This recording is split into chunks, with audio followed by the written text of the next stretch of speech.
Joining us now is CNN legal analyst and criminal defense attorney Joey Jackson. Also with us, Ayesha Hardaway. She's an assistant professor of law and the co-director of the Social Justice Institute at Case Western Reserve University. Great to have both of you here. And Joey, let's zero in on that. What Josh just told us. So you now have all of these witnesses testifying to their very real human emotion of guilt and remorse. So, I mean, all of these people from, as you just heard, the store clerk, he feels guilty. He wishes he'd paid for those cigarettes himself. You heard the teenage witness who took the infamous cell phone video. She feels guilty at night. She wishes that she could have done something. You heard the retired off-duty firefighter, EMT. She is remorseful. She wishes that she could have done something. How can you have the only person in the courtroom who's not expressing remorse and guilt be Derek Chauvin? Don't you have to put him on the stand to give him an opportunity to express that same remorse?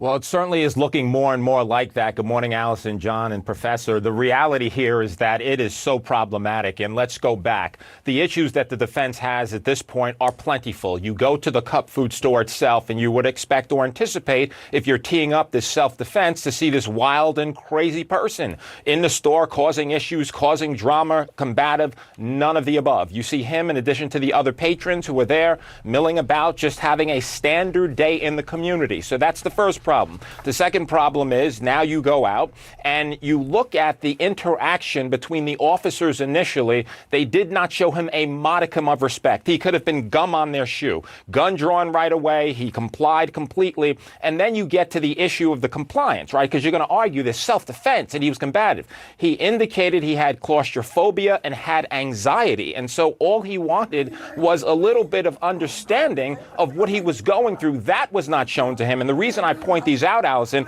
is because they go to the basic issue of sympathy, the basic issue of humanity. And so when you get to an issue like that, and then you see how they treated him and how he's pleading for his mom and how he forecasted, I'm going to die, and he did, now it becomes additionally problematic. And so in full circle and briefly, yes, it's looking more and more like Chauvin has to explain himself, but quite frankly, I don't know that there's any explanation in light of the fact that what we see that could justify the actions that were taken against Mr. Floyd. He should not be dead.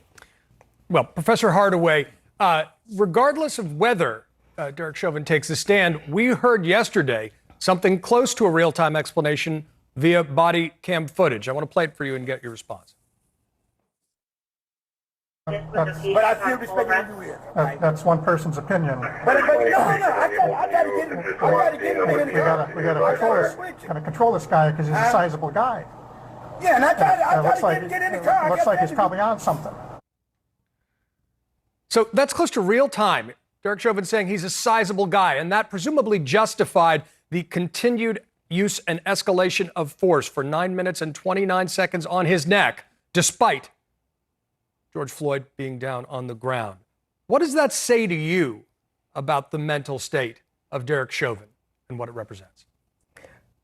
Yeah, I think it obviously is in stark contrast to the care, compassion, and the reflective remorse that, you know, the witnesses who've taken the stand so far have expressed, those who happened upon the last minutes of George Floyd's life. But this is exactly what Eric Nelson forecasted in his opening statements, and I agree with Joey Jackson. This is an uphill battle right now for the defense. They forecasted this issue of the size and the concealment of illegal substances in opening statements. And so I guess they decided to go with Derek Chauvin's immediate response after Mr. Floyd was taken away in the ambulance. But I do not believe that it is carrying the day in contrast to what we're seeing on the stand from the eyewitnesses.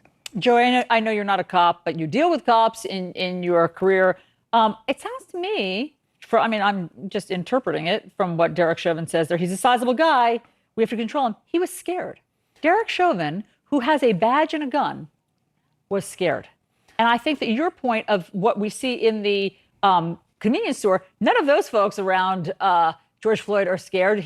They describe him as affable. They're all talking. They're kind of laughing. You know, it's just interesting to hear that that's Derek Chauvin's first take. Without question. And so back to the point, right, consistent with what you're asking me about having him testify and justify that. Now, we know we have his testimony about he's a sizable guy. He's a sizable guy, sir, but there were other officers there. Is that correct? It wasn't just you dealing with him. Could we agree to that, sir? He was in cuffs. We could also agree to that. There was a time you had him on the ground. Isn't that fair? Yes. And when he was on the ground, was he kicking you? Was he biting you? Was he doing anything which would indicate to you that he represented a danger or a threat to you, sir?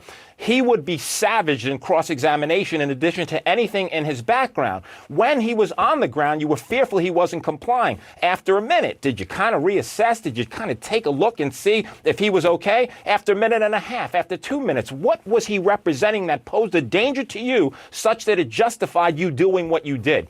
And so I think that that's really difficult. Last point, Alison, and that's this. There's been all this queuing up about the crowd and the distraction. The body cams, the only thing I could hear of concern with the officers is get on the sidewalk and don't do drugs. What? I mean, you're talking about the officers being so distracted by the crowd. That justifies what they did. Where in the body cam was a voicing of that concern? Any theory posed by the defense has to be consistent with the other evidence. To date, it is not. That's a big problem for them. Professor Hardaway, there's so much about this case that is riveting to the nation. Most importantly, because of the videotape that we are confronting as a country, what many people have not seen in the white community, but what is in fact the black lived experience. And we've seen the trauma radiating out through witnesses in the court.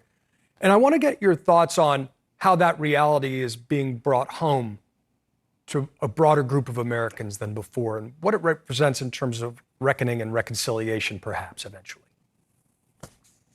Yeah, thank you. That's a really important question, and I'm glad that you asked it. I have to say, I always am concerned and feel a great sense of regret at the fact that Black pain and trauma has to be put on display like this for those who don't share the lived experience in order to understand what it is like to be Black and in America. That is first and foremost. Secondly, looking at this video, I have to say, as a Black woman watching this, it seemed like in the opposite of what Eric Nelson promised us. To Joey Jackson's point, this wasn't an angry crowd. This was a community that was going about its day. Mr. Floyd was at times dancing, I would imagine, to whatever music was playing inside the store while he was inside of it, right? And then on the outside, you see community members really concerned about the care and state of Mr. Floyd, right? A community member there in front of them. And so for those, who may have heard the whistles of Eric Nelson in terms of the angry crowd and the dangerous community, I think this video, all angles of multiple vantage points, shows that the evidence is not going to bear that out. If he wants to take the video beyond the 9 minutes or set the stage for more than 9 minutes and 29 seconds, the prosecution just put it on full display for him, and it rings very, very hollow. Let me say it that way. Ayesha Bell Hardaway, Joey Jackson, thank you both very much for all of your insights. Really helpful this morning.